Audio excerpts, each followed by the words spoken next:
الحمد لله رب العالمين والعاقبة للمتقين والصلاة والسلام على أشرف الأنبياء والمرسلين وعلى آله وأصحابه أجمعين ومن والاهم ومن تبعهم بإحسان إلى يوم الدين أما بعد فأعوذ بالله من الشيطان الرجيم بسم الله الرحمن الرحيم لن ينال الله لحومها ولا دماؤها ولكن يناله التقوى منكم وقال تعالى في شأن عظمة حبيبه الكريم إن الله وملائكته يصلون على النبي يا أيها الذين آمنوا صلوا عليه وسلموا تسليما اللهم صل على سيدنا ونبينا وشفيعنا وحبيبنا ومولانا محمد وعلى آله وأصحابه أجمعين صدق الله مولانا العظيم وبلغنا رسوله النبي الأمين الحنين الكريم ونحن على ذلك لمن الشاهدين والشاكرين والحمد لله رب العالمين. حاضرین محترم السلام علیکم ورحمۃ اللہ وبرکاتہ. جیسا کہ آپ اور ہم سب جانتے ہیں کہ ماہ ذوالحجہ شروع ہو چکا ہے. اللہ کا کرم ہے کہ رب العالمین نے پھر ایک مرتبہ ماہ ذوالحجہ اور یہ مقدس دن اور مقدس راتیں جس میں عبادت کر کر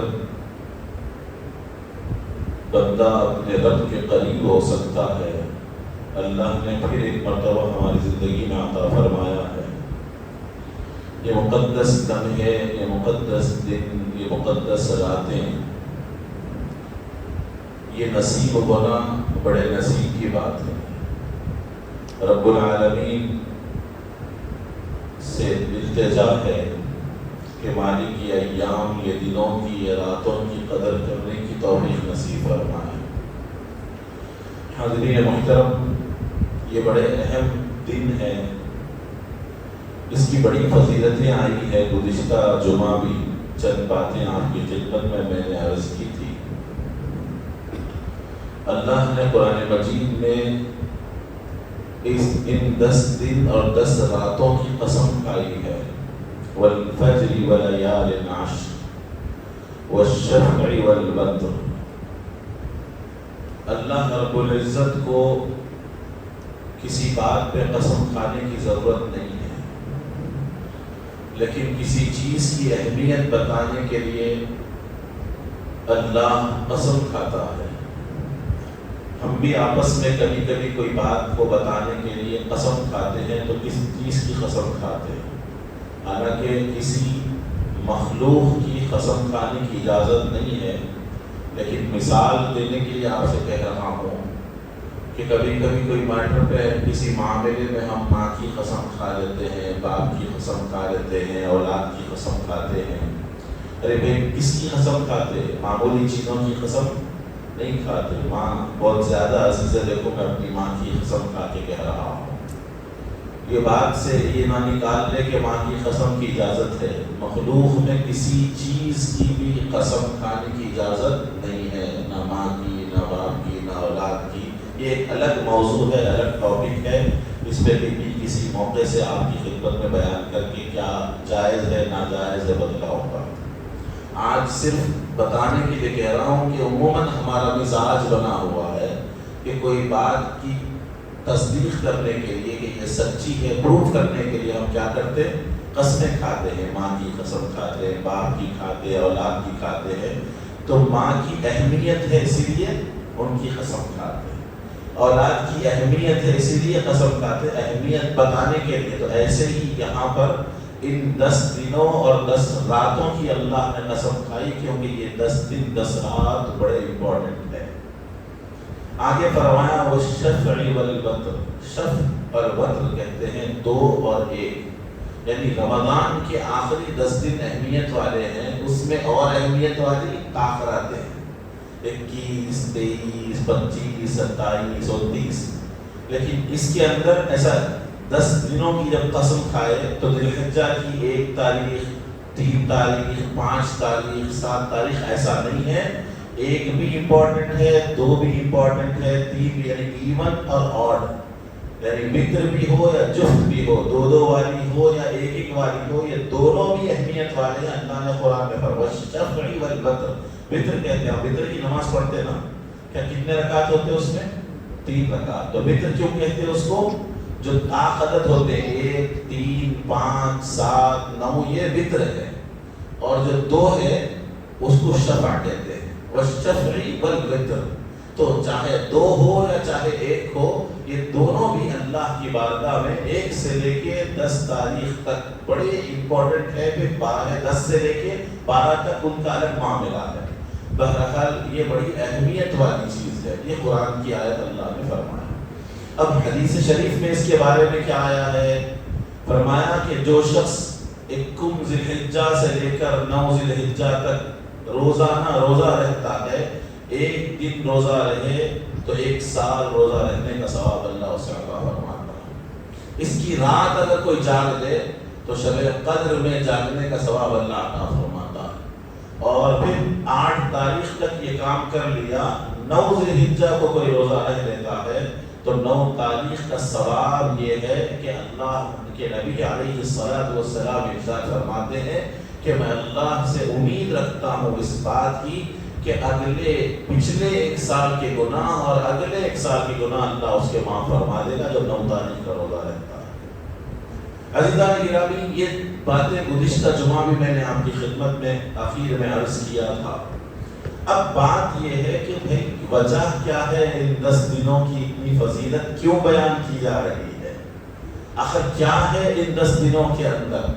بات تو سمجھ میں آئی کہ 10 دن اہمیت والے ہیں، روزے رکھنا ہے، روزہ رکھے تو سال بھر کا ثواب ہے، رات میں جاگے تو شب قدر کا ثواب ہے، آخر وجہ کیا ہے؟ عزیزان گرامی، یہ دن، یہ ایام کو سمجھنا ہے تو اللہ کا اور حضرت ابراہیم علیہ السلام کا معاملہ، حضرت اسماعیل علیہ السلام اور رب العالمین کا معاملہ، ان دونوں کی ذاتوں کے درمیان ایک اور ذات ہے سیدتنا ہاجرہ علیہ السلام جو حضرت ابراہیم کی اہلیہ ہے اور سیدنا اسماعیل کی والدہ محترمہ ہے۔ ان 3 شخصیتوں کو، 3 ذوات کو، 3 ذاتوں کو جب آپ اللہ کے تعلق سے دیکھیں گے تو یہ دنوں کی اہمیت آپ کو سمجھ میں آئے گی۔ سوسائٹی، معاشرہ، گھر جو بنتا ہے نا، باپ سے، ماں سے، بیٹے سے، ایک عورت سے بنتا ہے، ایک مرد سے بنتا ہے، تو اس کے اندر پوری کمپلیٹ ایک فیملی، ایک ماں بھی ہے اور باپ بھی ہے اور ایک بیٹا بھی ہے۔ یہ تینوں نے پوری کائنات کو، قیامت تک آنے والوں کو، جو باپ ہے، مرد ہے، حضرت ابراہیم کی زندگی آئیڈیل ہے، بیٹے کو حضرت اسماعیل کی زندگی آئیڈیل ہے، کسی بیوی کے لیے، بیٹی کے لیے، ماں کے لیے، کسی بھی عورت کے لیے، عورت کے 4 اینگل ہوتے ہیں، بیوی ہوتی ہے، بیٹی ہوتی ہے، ماں ہوتی ہے اور بہن ہوتی ہے۔ ان 4 اینگل میں ایک ذات سیدتنا ہاجرہ علیہ السلام کی زندگی آئیڈیل ہے۔ عزیزان گرامی، یہ وہ دن ہے، گزشتہ میں نے آپ کو تفصیل سے حضرت اسماعیل کا واقعہ بتایا کہ اللہ نے ان کو ذبح کرنے کا حکم دیا تھا۔ حضرت ابراہیم کے بارے میں آپ کے سامنے ذکر کیا کہ حضرت ابراہیم کو بڑھاپے میں، الحمدللہ الذی وہب لی علی الکبر اسماعیل و اسحاق، اللہ نے حضرت ابراہیم کو اولاد کب عطا فرمائی؟ بڑھاپے میں عطا فرمائی، جوانی میں نہیں۔ شادی ہوئی 1 سال میں اولاد ہوتی ہے، خوشیاں مناتے ہیں، لڈوواں بانٹتے ہیں، مٹھائی بانٹتے ہیں، یہاں پر وقت گزرتے گزرتے ضعیفی کو پہنچ گئے، امیدیں ختم ہو رہی ہے، اللہ سے دعائیں مانگ رہے ہیں، تو بڑھاپے میں اولاد عطا فرمائی۔ تو زندگی کا جو عمر کا ایک حصہ گزرا، تقریباً 100 سال کے قریب ہے، جب اولاد ہوئی تو انسان کا کیا معاملہ ہوتا ہے، وہ محبت بھری کیفیت ہے، وہ کیفیت میں اللہ نے حضرت ابراہیم کو حکم دیا کہ تم اسماعیل کو ہماری بارگاہ میں ذبح کر دینا۔ عزیزان گرامی، اب یہ جو 10 دن ہے، تو صرف آج حکم ہوا کل کا معاملہ نہیں ہے. حضرت اللہ نے حضرت ابراہیم کو خواب میں جب ذکر کیا تو یہ وہ 10 دن ہے جس کے اندر اللہ کا حکم ہوا. اب حضرت ابراہیم نے سن لیا مالک کا حکم ہوا تو اب اس کو عمل میں لانا ہے.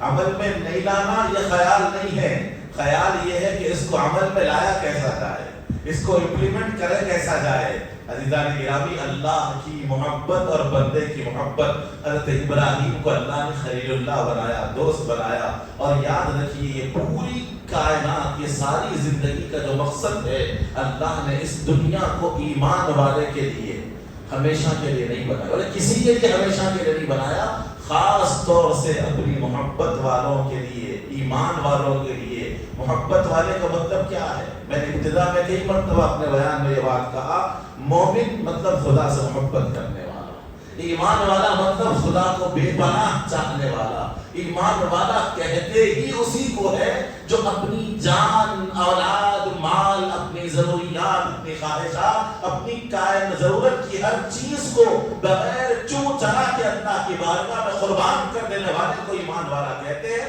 اس کے علاوہ کسی کو ایمان والا نہیں کہتے. اور یہ بات میں نہیں کہہ رہا ہوں, اللہ کے نبی علیہ الصلوۃ والسلام فرمائے لا یؤمن احدکم حتی یکون احب اللہ ورسولہ مما سواہما. تم میں سے کوئی مومن نہیں بن سکتا جب تک کہ اپنی تمام چیزوں کو اللہ اس کے رسول پہ قربان نہ کر دے. تمہارا ایمان کامل ہو ہی نہیں سکتا. تو ایمان کا مطلب یہ نہیں ہے. اور ایمان والوں کے لیے دنیا کیا ہے؟ رسول اللہ صلی اللہ علیہ وآلہ وسلم فرمایا کہ ایک مسافر کی طرح تم کو زندگی گزارنا ہے. کل فی دنیا کا انک غریب, یہاں پر ایک مسافر کی طرح زندگی گزارو. یہاں تم کو صرف اللہ نے اپنی ایمان, اپنی محبت کا امتحان لینے کے لیے بھیجایا ہے, نہ کہ ہمیشہ کے لیے یہاں رہنے کے لیے نہیں بھیجا ہے. تو ہر لمحہ اللہ آزماتا ہے ایمان والے. یہاں چاہے بیوی ہو, بچے ہو, ماں باپ ہو, ضروریات ہو, گھر ہو, ہماری بلڈنگوں ہو, ہمارے فارم ہاؤسز ہو, زمینات ہو, یہ تمام چیزیں دنیا کی ضرورتوں کی چیزیں ہیں, ضرورتیں تکمیل کرنے کی چیزیں ہیں. اللہ نے ضرورتوں کے لیے یہ چیزیں عطا کیا ہے. یہ آپ کا میرا مقصد نہیں ہے, ایم نہیں ہے, ٹارگٹ نہیں ہے. یہ ایک رستہ ہے, مسافر ہے, اس کو آپ سمجھنا ہے. ہم میں سے کئی لوگوں کی اولادیں, بیٹے, کسی کے بھائی, کسی کے والد سعودی عرب جاتے پیسے کمانے کے لیے, کوئی امریکہ جاتا, کوئی آسٹریلیا جاتا, باہر جاتے. کیوں گئے ہوئے ہیں وہاں پر؟ پیسہ کمانے کے لیے گئے. سعودیہ میں 25 سال 40 سال سے ہے, کسی کا ذاتی مکان نہیں ہے, نہیں خریدا, کرائے کے گھر میں ہے. ضرورت کے حساب سے کار خرید لیا, ضرورت کے حساب سے گھر لے لیا, ضرورت کے حساب سے وہاں پر چیزیں لیا. لیکن پیسہ یہاں بھیجتا ہے کیونکہ انویسٹ یہاں کرنا ہے. گھر یہاں خریدتے, پراپرٹی یہاں خریدتے, وہاں پر نہیں خریدتے کیونکہ بیوی یہاں, بچے یہاں, خاندان یہاں, ہمارا پیدائشی ملک یہاں. عزیزان گرامی, ہمارا پیدائشی ملک یہاں ہے اور سعودی عرب نہیں ہے. ایسا ہی اگر دیکھیں گے تو ہم ایمان والوں کا پیدائشی حقیقی ملک کہاں ہے؟ ہمارے عالم ارواح ہے, جہاں ہماری روح پیدا ہوئی تھی. تو یہاں کمانے کے لیے بھیجایا گیا. انویسٹ کرنا ہے تو جنت میں کرنا ہے, بلڈنگ بنانا ہے تو جنت بنانا ہے, وہاں پر زراعت کرنا ہے, وہاں پر اس کو جو ہے آرائش کرنا ہے, وہاں اس کو سجانا ہے. یہاں اس لیے بھیجایا گیا جیسے سعودی عرب میں بھیجایا جاتا ہے چند سال رہنے, کوئی 25 سال سے رہ رہا, کوئی 40 سال سے رہ رہا ہے, کوئی 50 سال سے ہے, اس کا بیٹا بھی ہے, پوترا بھی آ گیا. لیکن جا کے پوچھیے گھر تمہارا ذاتی؟ بولے نہیں, ذاتی نہیں ہے, کرائے کا. کیوں کہ میرا ذاتی گھر ہے, حیدرآباد میں 50 گھر ہے, میں 40 سال سے کما رہا ہوں, وہاں پر بنایا, بیٹے کو بھی گھر بنا کے دیا, پوترے کو بھی دیا, سب کو بنا کے دیا.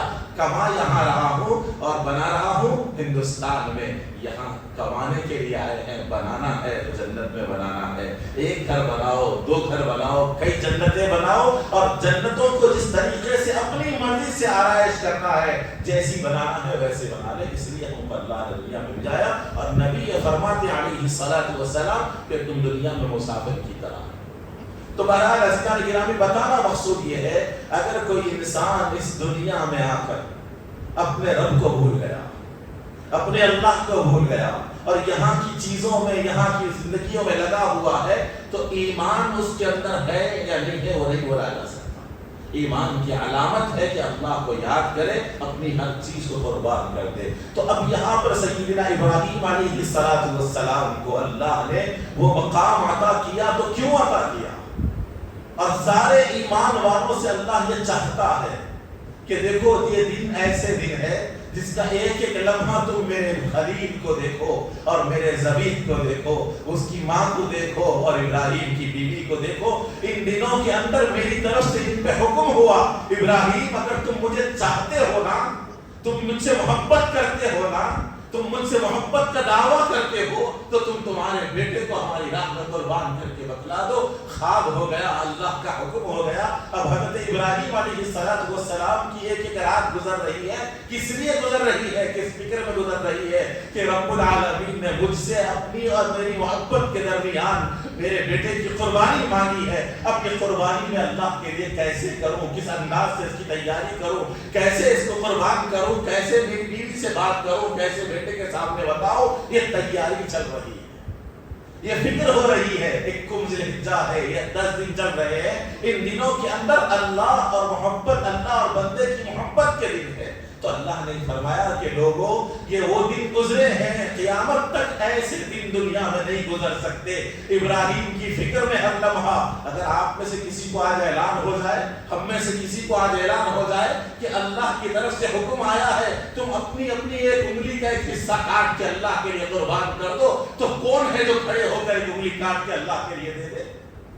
کوئی کہہ دے کہ ایک بازو کاٹ دو اللہ کے لیے، تو کس کے اندر دم ہے جو کھڑے ہو جائے؟ ارے اللہ کے گھروں کی زمینوں کی وقف بورڈوں کی زمین کی حفاظت کے لیے آج بلایا جا رہا، تو ہم میں سے 5% لوگ موجود نہیں ہو رہے ہیں، اپنے کاروبار کو چھوڑ کر کہیں جمع نہیں ہو رہے ہیں، 5% نہیں جا رہے ہیں۔ اگر جب ہمارے جسم کا حصہ مانگا جائے تو کیا دیا جائے؟ یہ وہ دن ہے جس میں اللہ نے حضرت ابراہیم سے بیٹا مانگا، بیٹے کی قربانی مانگی، کہا کہ بیٹے کو ہماری بارگاہ میں قربان کر دو۔ تو اس وقت کے پورے دن حضرت ابراہیم کے یہ تھے کہ پروردگارا جو تو نے مانگا ہے اس کو تیری بارگاہ میں دینے کے لیے میں تیاری کر رہا ہوں، میں اپنے آپ کو بالکل تیار ہے، انداز کو بنا رہا ہوں کہ کیسے کر رہے ہیں۔ تو پوری دن اس میں گزرے، ادھر بیٹے کو کہہ دیا کہ بیٹے میں نے خواب میں دیکھا تو میں ذبح کر رہا ہوں۔ آپ دیکھیے وہ بیٹے کا کیا حال ہوگا کہ تیار ہے اللہ کی بارگاہ میں قربان ہونے کے لیے، باپ تیار ہے بیٹے کو قربان کرنے کے لیے، ادھر ماں کا معاملہ ہے وہ بھی تیار ہوئی ہے۔ تو یہ پورے دن وہ گزرے ہیں۔ اللہ چاہتا ہے بندے یہ وہ دن ہے جس میں ابراہیم نے اپنے آپ کو میرے حوالے کر دیا تھا، اسماعیل اپنے آپ کو میرے حوالے کر دیا تھا، ان کی ماں ہاجرہ بندی میرے حوالے کر دیا تھا۔ تم بھی ان دنوں کے اندر اپنی مصروفیتوں میں رہتے ہوئے صبح و شام مجھ سے تعلق جوڑ لینا، ان دنوں میں سجدے کرتے رہو۔ ابراہیم تو اپنی ذات کو قربان کیا، اولاد کو قربان کیا، تم کم از کم اپنے اس کا ہولیہ بنا دو تاکہ وہ جو دن ہے وہ کیفیت ہے قیامت تک اس انداز سے یاد ہوتی رہے، اس انداز سے وہ محبت کی دوبارہ جشن مناتا رہے۔ عزیزان گرامی یہ وہ دن ہے تاکہ اللہ چاہتا ہے کہ بندے اللہ سے محبت کرتے رہتے۔ قربانی کا مطلب کیا ہے عزیزان گرامی؟ قربانی ہمارے پاس صرف جانوروں کی قربانی ہم کر دیتے ہیں، اس میں بھی بے شمار الگ الگ قسم کے لوگ ہیں۔ اللہ نے کسی کو مال دینے کے باوجود مختلف قسم کے لوگ ہیں جو قربانی کے بارے میں بات کرتے ہیں، نہیں دیتے ہیں۔ کوئی ایک دے دیا، گھر کی طرف سے ایک دے دیا، کوئی آ کے ہیلے بہانے پوچھتے ہیں مجھ قرضہ ہے قربانی دینا یا نہیں دینا۔ حقیقت میں اگر دیکھا جائے تو قربانی جس کی طرف سے دی جا رہی ہے، اگر میری طرف سے قربانی ہو رہی ہے نا، اس کا مطلب یہ ہے کہ میں قربان ہو رہا ہوں۔ آپ کی طرف سے ہو رہی ہے تو آپ قربان ہو رہے ہیں، آپ کے خاندان کے جن فرد کی طرف سے قربانی ہو رہی ہے وہ قربان ہو رہے ہیں۔ حضرت اسماعیل کو قربان کرنے کا حکم دیا گیا، پورا تیاری کی گئی۔ آج ہم جب بکرا خرید رہے ہیں، جب قربانی کے لیے پیسے نکال رہے ہیں، تو اس وقت سے یہ سوچیں کہ پروردگار کے بارگاہ میں اپنے آپ کو، اپنے نفس کو، اپنی جان کو، اپنی ذات کو، اپنی تمام خواہشات کو اللہ کی مرضی کی مرضی میں ضم کر کے، مرضی میں ملا کر، مرضی کے مطابق کر کے اللہ کی بارگاہ میں قربان ہونے کے لیے تیار ہو رہا ہوں۔ یہاں سے وہی ہے اللہ نے کیا فرمایا، فلما اسلما وتلہ للجبین۔ دیکھو وہ دونوں جب تیار ہو گئے، دونوں جب ریڈی ہو گئے، دونوں جب اپنے آپ کی اپنی زمین کو جھکا دیے تو اللہ نے فرمایا وَنَادَيْنَاهُ يَا إِبْرَاهِيمُ، اس لیول پہ تیار ہوئے کہ مکمل ہو کر گلے میں چھری رکھ کر دبا دیا، آنکھ پہ پٹی باندھی ہوئی ہے، پوری طاقت سے کاٹنا شروع کر دیا۔ ویسے موقع پہ اللہ نے وقت اپنے اسماعیل کو ذبیح اللہ کو ہٹا کے بکرے کو رکھ دیا۔ کس کی قربانی ہو رہی ہے؟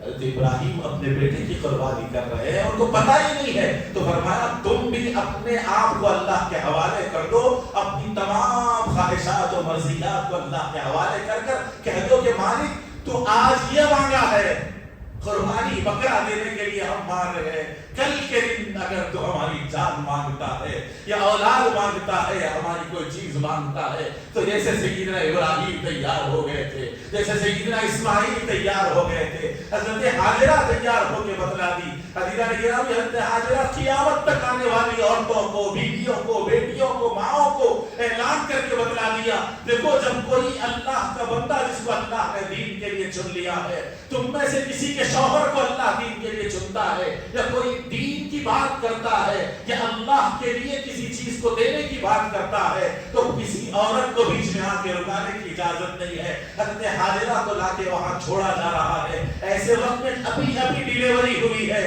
ابھی جو ہے بچہ دنیا میں آیا ہے۔ ہمارے خاندان میں کہیں کسی عورت کا بچہ ہوتا ہے تو بڑی خواتین آ کے وہاں مدد کرتی ہے، ویسے موقع پہ ایک دن کا شیرخوار بچہ ہے، جنگل میں لے جا کے چھوڑا جا رہا ہے، چٹیل میدان ہے، چھوڑ کر وہاں سے پلٹ رہے ہیں۔ حضرت حاجرہ پوچھتے ابراہیم کہاں جا رہے ہو؟ معصوم سا بچہ ہے، ادھر میں ہوں، کدھر جا رہے ہو یہاں چھوڑ کر؟ حضرت ابراہیم جواب نہیں دیتے، خاموش ہے۔ پھر حضرت حاجرہ نے پھر پوچھا ابراہیم کہاں جا رہے ہو؟ حضرت حاجرہ کے جواب پہ ابراہیم علیہ السلام جواب نہیں دیے۔ تیسری مرتبہ پھر حضرت حاجرہ نے پوچھا، حضرت ابراہیم کی خاموشی میں حضرت حاجرہ سمجھ گئے بھئی اللہ کے نبی ہے، میرے شوہر ادھر شوہر تو ہے لیکن اس کا دوسرا رخ کیا ہے کہ یہ اللہ کے نبی ہے، اللہ کے پیارے ہے۔ سمجھ گئے کہ کوئی بات ہوگی، خود اپنے سے پوچھے ابراہیم کیا یہ اللہ کے حکم پہ تم مجھے چھوڑ کے جا رہے ہو؟ حضرت ابراہیم جواب دیے ہاں کہ اللہ کا حکم ہوا ہے۔ تو جیسے ہی حضرت حاجرہ نے یہ سنا فرما دیا، فوراً جواب دیا ابراہیم اطمینان سے چلے جانا۔ پہلے فکر ہو رہی تھی، خیال ہو رہا تھا کہ چٹیل میدان ہے، پانی کا قطرہ نہیں ہے، درخت کا سایہ نہیں ہے، کوئی موجود نہیں ہے، چھوٹا سا بچہ ہے، 2 دن کا ہے، ابھی پیدا ہوا، اور میں خاتون ہے چھوڑ کے جا رہے، تو اب میری کون حفاظت کرے گا؟ ماں ہونے کی حیثیت سے بچے کی محبت میں سوال کی کہ ابراہیم چھوڑ کے کہاں جا رہے ہو؟ اسی لمحے اسی وقت دوسری مرتبہ تیسری مرتبہ پوچھنے پہ ان کو پتا چل گیا، ارے یہ چھوڑ رہے ہیں تو ایسے ہی نہیں، رب العالمین کے حکم سے چھوڑ رہے ہیں۔ ایسے پتا چلا تو فوراً وہی ماں وہی عورت قیامت تک آنے والی عورتوں کو دعوت دیتے ہوئے کہتی ہے ابراہیم اللہ کے حکم پہ چھوڑ رہے ہو تو چلے جاؤ، اب تم میری فکر کرنے کی ضرورت نہیں ہے، تم جتنی حفاظت میری کر سکتے تھے ایک شوہر ہونے کی حیثیت سے، بیٹے کے باپ ہونے کی حیثیت سے، تمہاری سے زیادہ کروڑا زیادہ حفاظت کرنے والی ذات رب العالمین نے حکم دیا ہے، اب اللہ مجھے ضائع نہیں کرے گا، تم اطمینان سے چلے جاؤ۔ قیامت تک آنے والی عورتوں کو آج ہمارے گھروں میں ہمارے پاس جب دین کی بات ہوتی ہے تو کہیں کوئی بیٹی رکاوٹ بنتی ہے تو کسی کی بیوی رکاوٹ بنتی ہے تو کسی کی بہن رکاوٹ بنتی ہے تو کسی کی ماں رکاوٹ بنتی ہے، کیونکہ ہم نے یہ محبت کی کہانی، یہ اللہ اور بندی کی جو ہے بے پناہ دیوانگی کی کہانی، یہ جیسے حضرت حاجرہ دیوانہ وار اپنے آپ کو اپنی اولاد کو قربان کر رہی ہے، یہ کہانی کبھی ہم نے اپنی بیٹیوں کو نہ سنایا ہے، نہ اپنی بیویوں کو بتایا ہے، نہ اپنی بہنوں کو ایسی تربیت کی ہے، تو پھر ایسی بیٹیاں کہاں پیدا ہوگی، ایسی بہنیں کہاں پیدا ہوگی، ایسی بیویاں کہاں ملے گی مارکیٹ میں جب تک کہ ہم یہ انداز بتائے نہیں۔ تو یہ محبت کی کہانی ہے، یہ دن یہ رات آپ کو پکار کے کہہ رہے ہیں لوگوں صرف بکرے کے گلے میں زبردست چھری چلانا نہیں ہے، صرف بڑی جانور کو کاٹنا نہیں ہے، پڑوسی بکرا لایا ہے 20,000 کا تو میں 30,000 کا لاؤں گا نہیں ہے، یہ دن ہے جس کے اندر خدا اور حضرت حاجرہ وہ محبت والی بندی دیوانی بندی کا کیفیت اور اس کا جو تعلق تھا لوگوں کو بتاؤ۔ حضرت اسماعیل جو اپنا گلا کٹا رہے ہیں، باپ سے کہہ رہے ہیں ابھی 11-12 سال کی عمر ہے، ہمارے بچوں کو کہہ دو ہر چیز کا شعور ہے، لیکن جب دین کی بات آتی ہے تو شعور نہیں ہے، کیونکہ ہم نے ان کو بتایا نہیں ہے۔ اسماعیل کیسے تیار ہو گئے تھے، ایک لفظ میں کہا انی ارا فی المنام انی اذبحک فانظر ماذا تری یا ابت افعل ما تؤمر. حضرت ابراہیم کہتے بیٹے میں دیکھ رہا ہوں تجھے کاٹنے کا حکم ہوا ہے. ایک لمحہ تردد کیے بغیر, سوچے بغیر, اپنے آپ کو پیچھے کیے بغیر حضرت اسماعیل نے جواب دیا یا ابت افعل ما تؤمر, اے ابا جان اللہ نے جو حکم دیا ہے آپ کریے, مجھے کاٹ دیجیے. ستجدنی انشاءاللہ من الصابرین, آپ مجھے صبر کرنے والوں میں پائیں گے. یہ داستان ہے یہ 10 دنوں کی, یہ کائنات میں پھر رہی ہے, یہ چل رہی ہے. اللہ نے قیامت تک چاہا, دیکھو ابراہیم کی طرح کوئی ہو نہیں سکتا, سب کو چھوڑ کر میرا ہو گیا. ہم ہر رکعت میں ٹھہر کے کہتے ہیں انی وجہت وجہی للذی فطر السماوات والارض حنیفا وما انا من المشرکین. حضرت ابراہیم کی صفت ہے حنیف. حنیف کا مطلب کیا ہے؟ ہر نماز میں ہم ٹھہر کے کہتے ہیں, رکعت بننے سے پہلے کہتے ہیں, اس کو سمجھنا چاہیے. اللہ کی بارگاہ میں جب ٹھہر رہے انی وجہت وجہی للذی فطر السماوات والارض, اے اللہ میں تیری طرف متوجہ ہوتا ہوں. کس کی طرف؟ وہ رب کی طرف جو اس کائنات کو بنایا ہے, تیری طرف متوجہ ہوتا ہوں. کیسا حنیفا, سب کو چھوڑ کے تیرا ہوتا ہوں. کاروبار کو چھوڑ دیا تیری بارگاہ میں ٹھہرا ہوں. بھائی بیوی بچوں کو چھوڑ دیا تیری بارگاہ میں ٹھہرا ہوں. ماں باپ کو چھوڑ دیا تیری بارگاہ میں ٹھہرا ہوں. ساری مخلوق کو پیچھے کر دیا. تو خالق ہے میں بندہ ہوں, تو میرا ہے میں تیرا ہوں. اب تیری طرف پلٹ کے میں ٹھہرا ہوں, پروردگار میں تیرا ہو گیا ہوں. یہ حضرت ابراہیم بتا دیے, عبادت سے بتا دیے, اپنی زندگی کے ہر عمل سے بتا دیے. حتیٰ کہ بیٹے کی بات آئی تو بولے کہ قربان کر دو, تو کہا مالک تو راضی ہے تو 1 نہیں 1000 اسماعیل ہوتے تو قربان کر دیتے.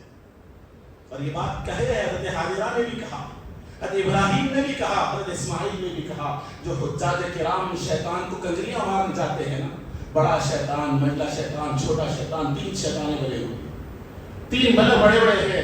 جمرہ عقبہ, جمرہ وسطیٰ, جمرہ جو ہے صغریٰ, 3 الگ الگ بنا ہوا. یہ کیا ہے, کیوں مارتے ہیں ہم کو پتا نہیں ہے. اسی لیے مارتے ہیں کہ جب حضرت اسماعیل کو لے کر حضرت ابراہیم نکلے, شیطان انسانی شکل میں حضرت ابراہیم کے پاس آیا, کہنے لگا ابراہیم کدھر چلے, ایک خواب دیکھے تم, خواب کی کوئی حقیقت نہیں ہے, خواب دیکھا بیٹے کو کاٹنے چلے. حضرت ابراہیم نے کہا لا حول, نکل یہاں سے, ارے یہ اللہ کا حکم ہے, کیا بات کر رہا ہے, چلے گا نہیں, وہ خواب جھوٹا تھا, ہو سکتا ایسا ہوگا ویسا ہوگا. ابراہیم سے بات کر رہا. حضرت ابراہیم نے اس کو چھڑک کے ہٹا دیا, کہا کہ 1 نہیں 1000 اسماعیل ہوتے تب بھی اللہ کی بارگاہ میں قربان کر دیتا. تو وہ سمجھ گیا کہ ابراہیم میری بات نہیں مانے گا, تو وہاں سے نکلا. تو وہ پہلا بڑا جو ہے وہ حضرت ابراہیم کو جہاں اس نے آ کر بولنے کی کوشش کی ہے, سب بتانے کی کوشش کی, اللہ کے حکم سے ہٹانے کی کوشش کیا, وہ مقام ہے وہاں سے ہٹا دیا. پھر نکلا سیدھا حضرت حاجرہ, حضرت اسماعیل کے پاس گیا, ان کے بازو ٹھہرا, ان سے پوچھتے کہنے لگا کہاں جا رہے ہو؟ بولے ابا کے ساتھ جا رہا ہوں, جہاں چاہے وہ لے کر جائے. بولے نہیں تمہیں کاٹنے کے لیے جا رہے ہو. حضرت اسماعیل نے جواب دیا کوئی باپ اپنے بیٹے کو کاٹتا ہے؟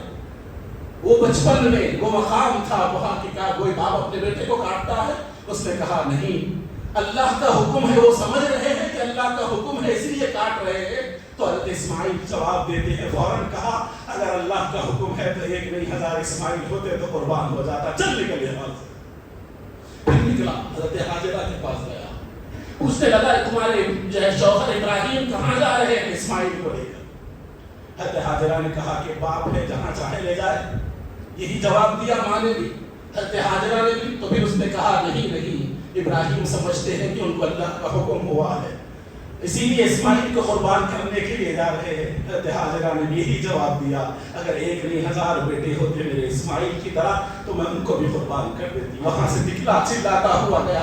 قیامت تک رب العالمین نے وہ مقام کو کہہ دیا حاجیو تم جب یہاں آنا تمہارے حج کا ایک حصہ بنا دیا ہوں. میرا محبوب میرا خلیل ابراہیم کو یہاں شیطان وہ کیا تھا, وہاں ٹھہر کر تم کنکر مارو. اور کیا کہتے ہوئے مار رہے ہو, ورجمن للشیطان رضل الرحمن, شیطان تجھے ہم مردود کرتے ہیں اور ہمارے رب کو ہم راضی کرتے ہیں. عزیزان گرامی, یہ وہ داستان ہے محبت کی داستان, قیامت تک اس کو کوئی دوہرا نہیں سکتا, ایسی کوئی آ نہیں سکتا. تو رب العالمین نے حضرت ابراہیم کو فرمایا وَفَدَيْنَاهُ بِذِبْحٍ عَظِيمٍ, ہم نے اسماعیل کی قربانی کو کیا کیا, فدیہ کر دیا ایک دمبے کی طرف سے، بیٹے کو نہیں، اب فدیہ کر دیا. وہ فدیہ آپ پہ اور ہم پہ آیا ہے. لیکن عزیزان گرامی، آخری دو باتیں عرض کر کے بات ختم کر دیتا ہوں. علماء لکھتے ہیں اس محبت کی داستان کو سمجھنے والے محبوبین اللہ کے بڑے ولی گزرے ہیں. انہوں نے لکھا کہ یہ جو گزشتہ اتوار جمعہ کو بھی میں نے کہا تھا اور احادیث میں آیا ہے، اکثر آپ خطباء سے سنتے ہیں کہ جس کی قربانی دی جا رہی ہے ناخن نہیں کاٹنا، بال نہیں کاٹنا. کیوں نہیں کاٹنا؟ اس کی ایک وجہ گزشتہ جمعہ میں نے آپ کو بتلایا کہ حجاج جو جاتے ہیں احرام باندھ لیتے ہیں تو محترم ہو جاتے ہیں تو ان کو بال کاٹنے کی اجازت نہیں ہے. تو فرمایا تم بھی ان کی طرح بنا لو تاکہ ان کی طرح بنانے سے تم بھی خون لگا کے شہیدوں میں نام جیسے کہا گیا، ہو سکتا تم کو بھی وہ جو ہے کیفیت نصیب ہو جائے. اس کی ایک اور وجہ بتلائی، فرمایا کہ جو قربانی ہم کرتے ہیں، قربانی کا جانور ہم لیتے ہیں، قربانی کا جانور لیتے وقت پورے جانور کو دیکھتے کہیں سے سین کٹی ہوئی تو نہیں ہے، ٹوٹی ہوئی تو نہیں ہے، کہیں سے کان کٹا ہوا تو نہیں ہے، کہیں سے پیر ٹوٹا ہوا تو نہیں ہے، کہیں کوئی عیب تو نہیں ہے. بولے عیب دار جانور اللہ کی بارگاہ میں قبول نہیں کیا جاتا. کیا مطلب ہے اس کا؟ عزیزان گرامی، اللہ نے قرآن میں فرما دیا لن ینال اللہ لحومها ولا دماؤها ولکن ینالہ التقوی منکم. لوگوں، تمہاری قربانی کا گوشت تو اللہ کا لانے والا نہیں ہے، خون بھی اللہ کا لانے والا نہیں ہے، تمہارے دل کی نیت آنے والی ہے. اب جب گوشت نہیں پہنچ رہا، خون نہیں پہنچ رہا، تو بکرے کی سینگ ٹوٹی ہوئی تو کیا پرابلم ہے، پیر کٹا ہوا تو کیا پرابلم ہے، کان کہیں سے کٹا ہوا تو کیا پرابلم ہے؟ آخر بات کیا ہے، کیوں ہے یہ؟ تو علماء، مفسرین، اولیاء لکھتے ہیں، محبت والے لکھتے ہیں ارے بات یہ نہیں ہے لوگوں، بات سمجھنے کی ہے. بولے اللہ پاک ہے، اللہ پاک چیزوں کو قبول کرتا ہے. اللہ کہتا کہ یہ جو جانور ہے، حدیث پاک میں ہے، قربانی کے جانور کو گھسیٹنا نہیں، مارنا نہیں، اس کی عزت کرنا. کیوں؟ تو فرمایا حقیقت میں یہ جو جانور ہے، بکرا لائے ہیں کاٹنے کے لیے، محسن کی طرف سے قربانی کر رہے ہو تو وہ بکرا، وہ قربانی کوئی اور نہیں ہے، وہ میری قربانی ہے، تو وہ میں ہوں. تو ادھر میری جب قربانی ہو رہی ہے تو بکرا سنگ ٹوٹا ہوا نہیں ہونا ہے ظاہری اعتبار سے، تو ویسے ہی تمہارے ناخن کٹے ہوئے نہیں ہونا ہے، اس کا اور کٹا ہوا نہیں ہونا، تو تمہارا بال کٹا ہوا نہیں ہونا ہے، اس کو بھی صحیح سالم رکھنا ہے، کیونکہ قربانی تو تمہاری دینا ہے. بات دراصل اپنی ذات کی ہے. اس کے آگے علماء لکھتے کہ جہاں اللہ نے تمہارے ظاہر کے بارے میں کہہ دیا قربانی ہو رہی ہو، تو تم اس کی سینگ کو دیکھتے ہو تو اپنے ناخن بھی نہ کاٹو، وہ بھی محترم ہے. اس کے بال نہیں، اس کے پیر نہیں کٹا ہوا تو تم بھی صحیح سالم رہو، اپنے بال بھی نہ کٹاؤ. تو اسی طریقے سے جب ظاہر کو تم ٹھہر کے بکرے کو کاٹنے سے پہلے سینگ دیکھ رہے ہو تو بکرا زبان حال سے تم سے پوچھ رہا ہے، تم کو سنائی نہیں دے رہا ہے، ارے تم میرے دیکھ رہے ہو بے عیب، تم اپنے اندر دیکھو تمہارا دل کتنا عیب دار ہے. نہ خدا کی محبت تمہارے اندر ہے، نہ خدا سے تعلق تمہارے اندر ہے، تمہارے دلوں کے اندر تمہارے پڑوسیوں سے بغض ہے، رشتہ داروں سے بغض ہے، اپنے دوست احباب سے تعلق ٹوٹا ہوا ہے، تم لوگوں سے دشمنی کرتے ہو اور تم اللہ کی بارگاہ میں اپنے آپ کو ذبح کرنے جا رہے ہو. تو پاک ہو کے جاؤ. اب جب بکرے پہ جو ہے چھری پھرا رہے ہو تو یہ تمام گندگیاں تمہارے اندر کے ذبح کر دو اور ہمیشہ کے لیے نکالو. یہ ہے قربانی. جتنی دشمنیاں، جتنے مسائل، جتنے اللہ کی نافرمانیاں، جتنی ہماری زندگی کے اندر رب العالمین سے دور کرنے والے تمام چیزیں ہیں، وہ سب عید کے دن جہاں بسم اللہ اللہ اکبر کر کے بکرا کاٹ رہے ہو، وہاں پر یہ تمام اپنی مرضی کو کاٹ کر اپنی زندگی کو رب العالمین کی مرضی کے حوالے کر دینا. یہ قربانی ہم کو اندازہ نہیں ہے. زندگیوں میں بظاہر سالوں سے ہم قربانیاں کرتے آ رہے ہیں، بس یہ سمجھا کہ قربانی کا ہے، یہ ظاہر ہے. لیکن عید اسلام نام ہے باطن کی اصلاح کا، اندرونی تبدیلی کا، دل کی تبدیلی کا. اور زمانے قدیم سے ہم اپنے ظاہر پہ ورک کرتے آ رہے ہیں، باہر کی چیزوں پہ ورک کرتے آ رہے ہیں. انٹرنل اللہ نے ہمارے جسم میں دو چیزیں، ایک جسم ہے یہ باڈی ظاہر، اور اندر روح ہے. روح کو موت نہیں ہے، روح نکل جاتی ہے. ہمارے اندر ہمارا نام، ہماری شخصیت، ہمارا رشتہ، سب چیزیں برقرار ہے. کس کی وجہ سے؟ روح کی وجہ سے. میرا انتقال ہو گیا، انتقال ہوا، روح نکل گئی. اب کوئی دیکھنے آئے تو پوچھتے مول صاحب کہاں ہے؟ پوچھتے کیا پوچھتے ہیں؟ مول صاحب کی باڈی کہاں ہے؟ اگر روح ہے، اب میں بیٹھا ہوں کوئی ملنے آیا تو بولیں گے خطیب صاحب کہاں ہیں، پوچھیں گے محسن صاحب کہاں ہیں. لیکن روح نکلنے کے بعد کوئی میرے گھر آ رہا ہے مجھے دیکھنے تو آگے یہ نہیں پوچھتا کہ خطیب صاحب کہاں ہے، مول صاحب کہاں ہے. کیا پوچھتا؟ مول صاحب کی میت کہاں ہے، مول صاحب کی باڈی کہاں ہے. ارے روح نکلتے ہی نام چلا گیا. بیٹا بھی یہ نہیں کہتا کہ بابا وہاں لیٹے ہوئے ہیں، بیوی بھی یہ نہیں کہتی کہ شوہر میرا لیٹا ہوا ہے. میرے شوہر کی لاش وہاں رکھی ہوئی ہے، میرے باپ کی میت وہاں رکھی ہوئی ہے، میرے بھائی کی باڈی وہاں رکھی ہوئی ہے. عزیزان گرامی، ایک لمحے میں باپ جا کے میت کی بن گیا، لاش بن گیا، شوہر جا کے لاش بن گیا. وہ باڈی پہ ہم محنت کر رہے ہیں. جو روح ہماری جنت میں بھی ہوگی، خبر میں بھی ہوگی، آخرت میں بھی ہوگی، جو پہلے بھی تھی ہمیشہ بھی ہے، اس کی فکر چھوڑ کر ہم باڈی کی فکر کر رہے ہیں جو ایک لمحے میں بدلنے والی ہے. یہ قربانی، یہ رمضان، یہ ایام، ہماری وہ روح جو انٹرنل ہے اس پہ محنت کر کر اس کو تبدیل کرنے کے لیے رب العالمین نے بھیجایا ہے. تو قربانی کے یہ 10 دن جو آ رہے ہیں، چل رہے ہیں. آج 2 ذی الحجہ ہے، دوسری تاریخ ہو گئی ہے. روزوں کا اہتمام کریں. اللہ کے نبی علیہ الصلوۃ والسلام ارشاد فرماتے ان دنوں میں اللہ کو عبادت اتنی محبوب ہے کہ اس کے علاوہ کوئی چیز نہیں ہے. آپ اندازہ کریے شب قدر میں جاگنے کا ثواب. ایک شب قدر میں جاگا تو 25-80 سال 4 مہینے جاگنے کا ثواب. 25-80 سال 10 شب قدر میں پڑے. تو راتوں کو عام طور سے ہمارے نوجوانوں کو عادت ہے، اذان ہوتی ہے ادھر ادھر جاتے ہیں، چوبچوں پہ چبوتروں پہ بیٹھتے ہیں، موبائل میں مصروف رہتے ہیں، اکثر لوگ نمازیں ضائع کرتے ہیں. ان دنوں میں پابند ہو جائیے، اپنے اوقات کو عبادتوں میں، دین کے کاموں میں، اللہ کو راضی کرنے میں لگائیے تاکہ وہ ابراہیم خلیل اللہ ہر قسم کا امتحان دے کے اللہ سے محبت کا دعویٰ پیش کر کے کامیاب ہو گئے. ہم ان کی ملت ہے، ہم حضرت ابراہیم کی ملت ہے. حضور نے فرمایا ملت ابیکم ابراہیم، تو ملت تمہارے باپ ابراہیم کی ملت ہے. تو ہم ان کی ملت ہونے کا دعوت ہے، صحیح جو ہے حق ادا کرے اور اپنے آپ کو اللہ کی طرف پیش کرے. عزیزان گرامی، آخری اہم بات جو آپ کی خدمت میں عرض کرنا وہ یہ ہے، ایمان کیا ہے؟ یہ تو محبت ہے. اس کے علاوہ رسول اللہ صلی اللہ علیہ وآلہ وسلم نے ایمان کی علامتوں فرمایا، ایمان کی جو علامتیں شعبے ہیں 70 سے زیادہ، 70 شعبۃ من الایمان، افضلها قول لا الہ الا اللہ وادناها اماطۃ الاذى عن الطریق. فرمایا ایمان کے 70 سے زیادہ شعبے ہیں، پارٹس ہے. جیسا ہمارے باڈی کے پارٹس ہوتے ہیں، آنکھ کان ہر ایک امپورٹنٹ ہے، ویسے ایمان کے 70 سے زیادہ پارٹس ہیں. فرمایا سب سے پہلا پارٹ لا الہ الا اللہ محمد رسول.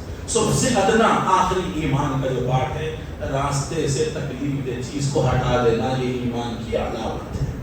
راستے میں کوئی تکلیف دہ چیز پڑی ہوئی ہے، کوئی ہٹا رہا ہے تو وہ مومن ہے، اور کوئی راستے میں تکلیف دہ چیز ڈال رہا ہے تو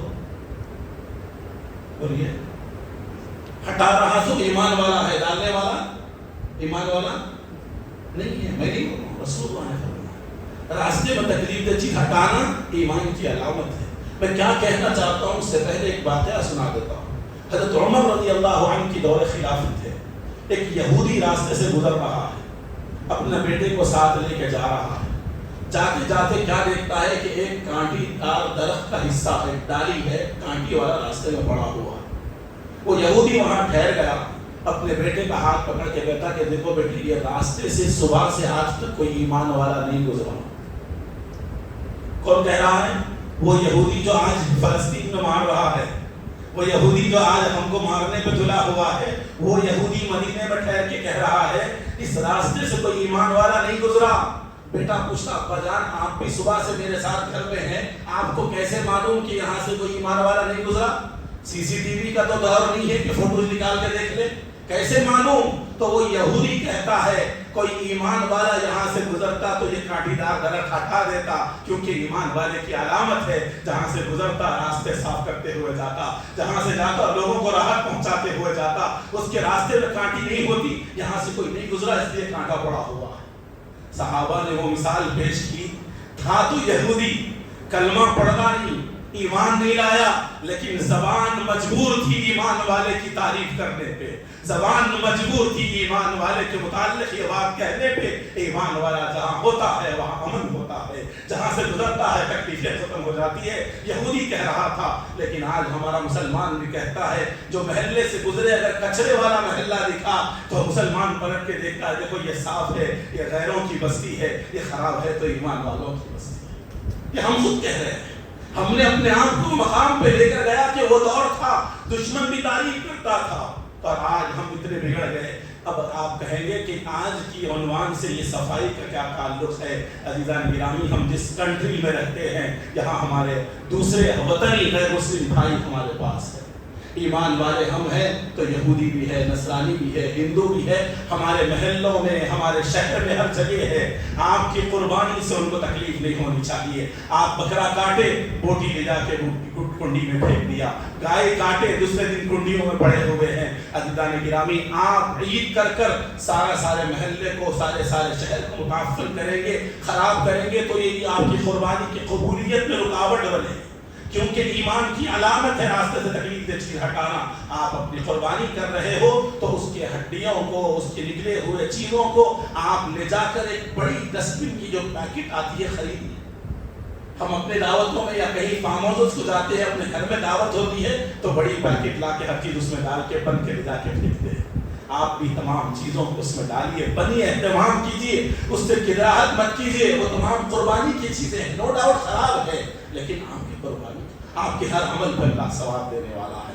جتنی صفائی کے ساتھ اللہ نے فرمایا تنظفوا فإن الإسلام نظیف، لوگوں صاف ستھرے رہو، اسلام صاف ستھرا مذہب ہے، صفائی اسلام کی علامت ہے۔ رسول رحمت صلی اللہ علیہ وسلم اپنے گھوڑے کو اپنے ہاتھ سے صاف کرتے تھے، اور لوگ اگر کبھی میلے کپڑے پہن کے آتے تو ناراض ہوتے تھے، کہتے تھے کہ صاف ستھرے رہو، تم اپنی سواریوں کو صاف کرو۔ اللہ نے سواری کو صاف کرنے کا حکم دیا، لباس صاف پہننے کا حکم دیا، گھر کو صاف ستھرا رکھنے کا حکم دیا، محلوں کو صاف ستھرا رکھنے کا حکم دیا۔ عزیزان گرامی، اپنے گھروں میں جو قربانیاں ہو رہے ہیں اس کو صاف رکھیں۔ عام دنوں میں ہمارے پاس معاملہ ہے، گھر سے نکلے، کچرا جاتے جاتے گاڑی پہ رکھ لیے، گاڑی چلاتے چلاتے یوں پھینک دیا، چلے گیا۔ گورنمنٹ نے کنڈی رکھی ہے آپ کے لیے، کچرے کے لیے بڑے ڈسٹ بن رکھے ہیں، اتر کے اس کے اندر ڈالو۔ ڈسٹ بن پوری خالی، اطراف پورے باہر پڑے ہوئے ہوتے ہیں، ہم پھینک دیا۔ ہر ایک یہ کام کر رہا ہے تو یہ چیز ہو رہی ہے، آپ تھوڑا سا حصہ بنیں۔ میرے خود کا یہ کہ ہم کرنے لگتے ہیں نا سب چیز صحیح ہوتی ہے۔ میرا ایک اسکول ہے چھوٹا سا حیدرآباد، اسکول کے سامنے روزانہ صفائی کرنے والے صفائی کرتے ہیں۔ کبھی کوئی صفائی والا نہیں آتا تو میں جھاڑو دے کے صاف کرتا۔ میں آپ کو 2007، 8 کا 9 کا قصہ سنا رہا ہوں۔ ابھی صفائی ہوئی، پلٹ کے آپ جا کے آئے تو پھر وہاں پر ٹماٹے، کچرا، کچھ گندگی پڑی ہوئی رہتی، میں پریشان ہو جاتا کہ کہاں سے آ رہا۔ روز دیکھتے ایک دن جا کے اسکول کے چھت پہ جا کے ٹھہر گیا تو سامنے کی بلڈنگ میں ایک صاحب ٹھہرے ہوئے ہیں، جیسے جھاڑو ہوتی باہر نکلتے وہ کچرا لے کے ادھر ادھر دیکھتے اوپر سے چھوڑ دیتے۔ میں بڑا پریشان ہوا۔ 2-4 دن کے بعد میں نے کیا کیا، دیکھ لیا کہ بھائی یہ حرکت ہوئی تو پھر اوپر سے ٹھہرا، جیسا انہوں پھینکنے جا کے انکل 1 منٹ بیٹھ کے پکارا تو رک گئے۔ میں سیدھا چلے گیا گیٹ پہ جا کے ان نیچے بلایا، وہ تھیلی لیے ویسی آ گئے۔ بولے انکل کل سے یہ ٹائم پہ میں روز آ جایا کروں گا، آپ کی تھیلی لے لیتا ہوں، آپ نیچے مت پھینکیے پلیز، سب لوگوں کو تکلیف ہو رہی ہے۔ وہ تاریخ ہے، آج کی تاریخ ہے، کبھی انہوں نے پیکٹ نہیں دی۔ اگر ہم چیز کو بدلنا چاہے تو بدل سکتے ہیں۔ ہم دونوں پھینک رہے ہیں، دونوں پھینک رہا میں بھی وہی پھینکوں، کچرے کے ساتھ کچرا ہو جائے گا۔ لوگ پھینک رہے ہیں تو آپ یہ مت دیکھو کہ انہیں پھینکا میں بھی پھینک دوں، نہیں، ہر ایک اپنے حصے کا کام کرے اور یہ سوچ کے کرے کہ میرا رب نے کہا ہے، میرے نبی نے کہا ہے صاف ستھرا، میرے نبی کا حکم ہے تو میں ان کی بات مان رہا ہوں۔ تو آپ کا کچرا پھینکنا عبادت ہو جائے گا، کچرا اٹھانا عبادت ہو جائے گا۔ ہمیں ضرورت ہے نیکیوں کی، گزشتہ جمعہ بھی میں نے کہا ہے، ہمیں ضرورت ہے نیکیوں کی جنت میں جانے کے لیے، ہمیں ضرورت ہے نیکیوں کی اللہ کو راضی کرنے کے لیے، ہمیں ضرورت ہے جنت کے درجے حاصل کرنے کے لیے۔ تو نیکی کا کوئی موقع ضائع مت کیجیے، جو طریقے ہو سکتے ہیں طریقوں سے نیکی کمائیے۔ عید میں کسی اپنے ہم وطنی غیر مذہب بھائی کو تکلیف نہ ہو، کوئی آپ کو یہ نہ کہے کہ ان کی عید آئی تو ہمارے پاس 1 ہفتے تک محلے میں بوٹ ہی ہوئی ہوتی ہے، یہ ایمان والے کی علامت نہیں ہے. آپ سب عزم کریں, آپ میں سے جتنے یہاں بیٹھے ہیں ہر ایک کم از کم اس بات کو 10 تک پہنچائے. وہ 10 تک پہنچائیں گے تو انشاءاللہ تبدیلی آئے گی, انشاءاللہ وہ چیز ہوگی. تو ہم کوشش کریں دل کی خوشی کے ساتھ قربانی دے پر یہ ایام میں اللہ سے تعلق اپنے آپ کو جوڑیں. جتنے یہاں بیٹھے ہیں سب پہ فرض ہے یہ باتیں جا کر اپنی بیویوں کو, بیٹیوں کو, بہنوں کو, ماؤں کو, اپنے بچوں کو بتائیں. سب کو روزے کے لیے اٹھائیں. ان راتوں میں کم از کم 3:30 بجے اگر اٹھ جاتے ہیں تو 4 رکعت تہجد کی پڑھ سکتے ہیں. ہر روز تو سوتے رہے, ہر رات آرام کرتے رہے, 4 رکعت تہجد پڑھ لیا, سحر کر لیا, شب قدر جاگنے کا ثواب ملے گا, زندگیوں میں برکت آئے گی, اللہ سے تعلق جڑے گا. اللہ سے دعا ہے کہ پروردگار عالم ہم سب کو عمل کی توفیق عطا فرمائے. مالک سیدنا ابراہیم علیہ السلام جیسے بندے بننے کی توفیق نصیب فرما. بڑا ان کی زندگی کا عشیر کچھ ذرہ وہ محبت کے کچھ قطرے وہ بھی ہم کو عطا فرما دے.